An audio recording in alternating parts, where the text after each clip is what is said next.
My name is LaShawn Thomas. I am currently a television animation producer and director. That's my passion.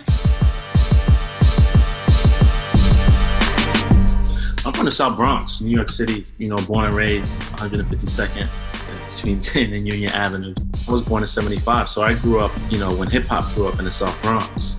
I was getting exposed to not only the music culture, but, the animation culture, the illustration culture. I mean, for me as a kid, I always wanted to be a comic book illustrator. I think that was my biggest attraction.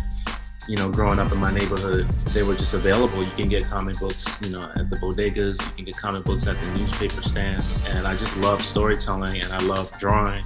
And I think that became my passion as a young kid, growing up, wanting to be a comic book illustrator. And I think that's kind of how it started. Everything that I learned was shown to me by college graduates, people who had already gone to art school and had degrees, and they would share their information with me. And I was just able to be surrounded by several different mentors and just sponge from them what I thought was needed for my voice and use that as the tool to develop my identity as an artist. Hired to be in-house as an assistant designer at that job. And it was because of that job that I landed an opportunity to freelance for a couple of web cartoons. And that was sort of my first foray away from illustration and slowly into animation. This led to Thomas landing an assistant gig at a New York animation studio that produced comedy shorts for SNL and the animated bits on the television show Lizzie McGuire. I was an assistant animator on that show, I think, for about a year and a half.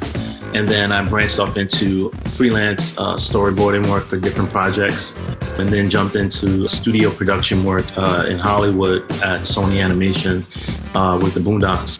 Riley, let the chain go. Doug Magnificent wants it back, he can handle it. Then he'll think I'm a punk and kick me out the crew. Season 1, I was a supervising character designer and a co-director, and I was a supervising character designer on season 2. So that's my first big popular TV series that I worked on.